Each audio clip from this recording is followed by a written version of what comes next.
One firm you've never opened an account with made $9.7 billion trading in a single year. It touches almost half of every stock order placed by regular Americans. And it earned the most in the exact years your trades went free. Because you were never the customer here. You were the inventory. Let's walk the dominoes. The firm is Citadel Securities. Not the famous hedge fund, the market maker sitting right beside it, though the same man owns both. And here's the fact nobody mentions while they're handing you a free trading app. When you tap buy on your phone, your order almost never goes to a public stock exchange. It gets sold to someone else first in the time it takes the screen to flash green. It helps to remember what free replaced. A decade ago, buying a stock cost you a commission, maybe $7 or $10 a trade. Then the apps raced each other down to zero, and by 2019, the commission was gone. The cost didn't actually vanish though. It just moved somewhere you couldn't see it anymore. Here's where it went. Your broker takes your order and routes it to a wholesaler. In the United States, a tiny handful of firms handle almost all of it. Citadel Securities sees the largest slice, with a firm called Virtu close behind. Between the top few, more than 80% of all retail stock orders in the country pass through their systems, and they pay your broker for the privilege of getting them. That payment carries a deliberately dull name, so dull your eyes slide right off it. It's called payment for order flow. So picture what's really happening when you place a trade. You believe you're meeting the open market head-on. You're not. Your order gets handed to a private firm that paid to plant itself between you and that market. In that instant, your broker isn't working for you. It's working for whoever bid the most to get your order. You aren't its client in that moment. You're its product, and the wholesaler is the paying customer. And this isn't one rogue app. Robinhood, Webull, Schwab, and many others sell their customers' orders the same way. It got so valuable that when Charles Schwab bought a major rival broker, it absorbed one of the biggest order-selling operations in the country along with it. In a single year, Robinhood alone collected $974 million doing this. That wasn't a side hustle bolted onto the business. For years, the majority of Robinhood's revenue came from this one arrangement. The trades looked free because the trade was never the product. Your order was. And nobody ever quoted you a price for the thing they were actually selling. Here's the number that should stop you cold.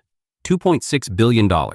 That's what Citadel Securities by itself paid out for the right to handle retail orders across just 2020 and 2021. Not a typo and not earned. Paid.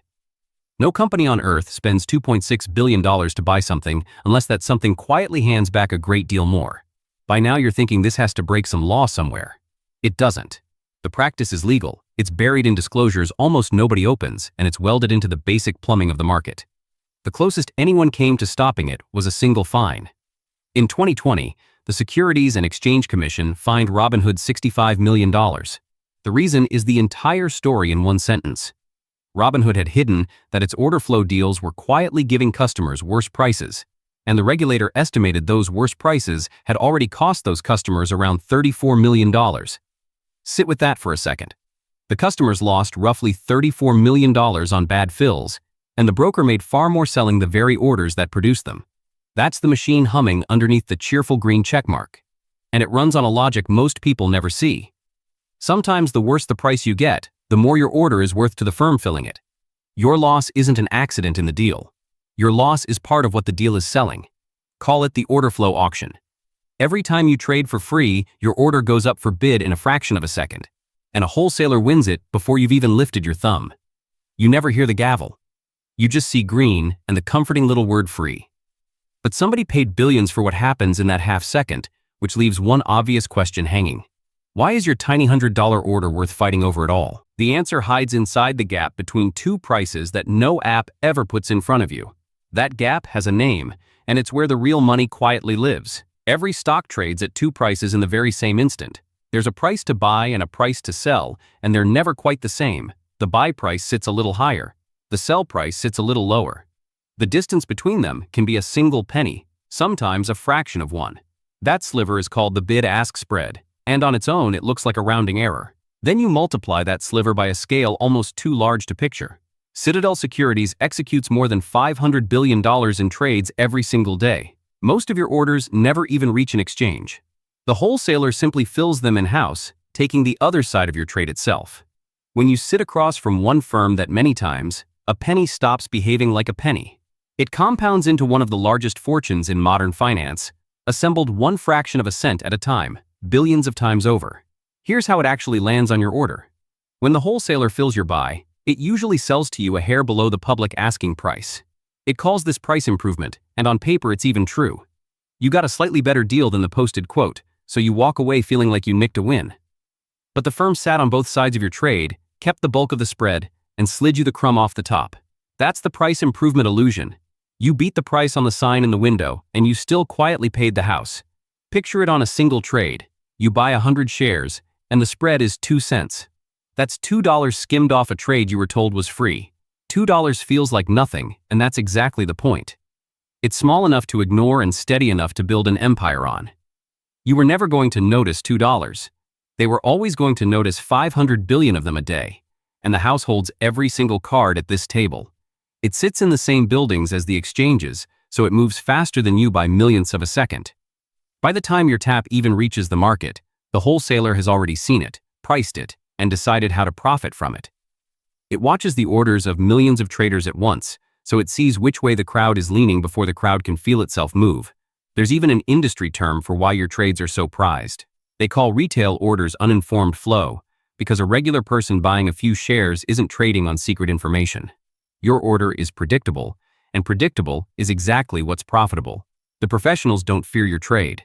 They line up to feed on it. By now you're quietly telling yourself that you're the exception. You read the charts. You've strung together a few green weeks. So had almost everyone, right up until the moment the math arrived, and the math here is merciless. 97%. In one study of Brazilian traders who day traded for at least 300 days, 97% of them lost money. Not most of them, almost every last one. A separate study tracked day traders in Taiwan across 14 years and found that fewer than 1% could reliably beat the market once you subtracted the costs. And it isn't only the gamblers who get clipped. When two researchers tracked tens of thousands of ordinary American households, the ones who traded the most earned about 11% a year, while the market itself returned almost 18%. They didn't only lose to the wholesaler. They lost to the version of themselves that could have bought one plain index fund and gone outside. That's the cruelest part of the whole machine. Doing less would have beaten almost all of them. So this isn't a long unlucky streak shared by millions of unlucky people. It's the structure doing precisely what it was built to do. You pay the spread on every trade, you trade against a counterparty that knows more and moves faster, and the more often you play, the more certain your result becomes. Frequency was never your edge. Frequency is their revenue, collected from you in slivers you never feel leave your account. I've watched friends call a losing month a lesson, a kind of tuition toward the skill they're certain is about to arrive. The research says that skill almost never shows up. What shows up instead is the next trade, and the spread, and the firm across the table that gets paid whether you win or lose. So the retail trader ends up paying twice over. Once when the order itself is sold, and again on the spread when it finally gets filled. Call it the spread tax. It's silent, it's automatic, and a little of it leaves you on every single tap, which raises the question nobody at these firms wants said out loud.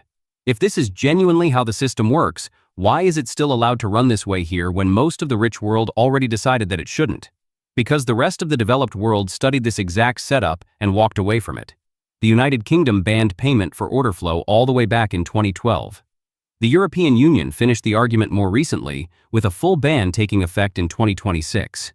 Their regulators kept arriving at the same blunt conclusion. You cannot work for the customer and sell the customer in the same breath. Eventually, one of those two jobs has to go. The United States looked at the identical evidence and chose to keep the whole thing legal. That wasn't an accident either.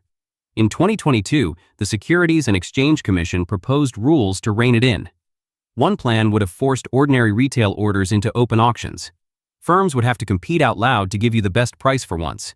The industry that earns billions from the current arrangement pushed back with everything it had. The boldest pieces of that reform quietly shrank, and then most of them simply went away.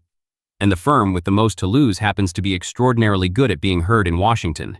The same company that pays for your order flow spends heavily on lobbying and on political donations, and it gives generously to both parties.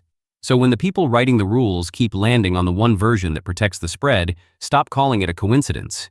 That's the political economy of the machine, a system performing exactly as designed for the small handful of people who built it. The fine print didn't write itself, and it didn't survive 20 years by accident. The apps aren't passive in this either. One state regulator went after Robinhood over its game-like design.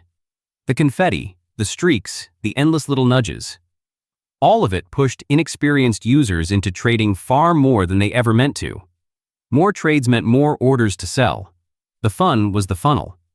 The thing that felt like a harmless game was the supply chain feeding the wholesaler at the other end.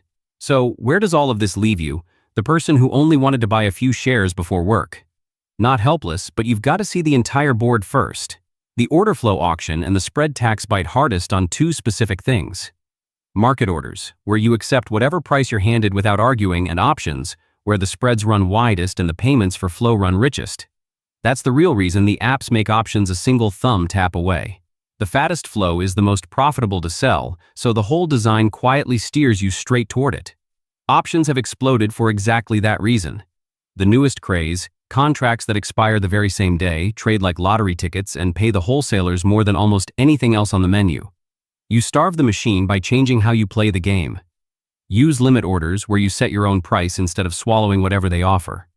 Trade far less often, because every trade is a toll booth, and the house edge compounds with every pass you make through it. A few brokers still refuse to sell your orders at all, and it's worth knowing which ones. And learn to see the interface for what it really is. The bright green numbers, the buzzing alerts, the zero commission banner stretched across the top. Every one of those little nudges points the same way. Trade more. Not one of them was ever designed to help you keep more. And if the fast version of this feels rigged against the little guy, that's because it is. But there's a slow version that quietly tilts the other way, and it's almost dull on purpose. Buy a piece of the whole market, add to it on a schedule, and then leave it alone for years. You hand over the spread a handful of times instead of 1,000. The same machine that grinds the day trader down to nothing barely even notices the person who simply waits. The slowest, most boring money usually wins in the end, precisely because it refuses to sit down at this table at all. The investor who buys a broad index fund and holds it for a decade pays the spread maybe once or twice in a lifetime. The day trader pays it 1,000 times a year and hands an order to Citadel on every single one of them. Same market, opposite endings. The gap between those two people was never raw intelligence. It was simply how many times each of them volunteered to be the product. And here's the thought that should follow you out of this. Payment for order flow is the small con. The quiet one, the one that hums in the background while a green checkmark assures you that you won. There's a louder one running now, faster and far more brazen, where people pay an entry fee for the chance to trade money that was never real. More than 400 firms have appeared in barely 5 years to sell it, and most of the people who buy in will never once touch a single live dollar.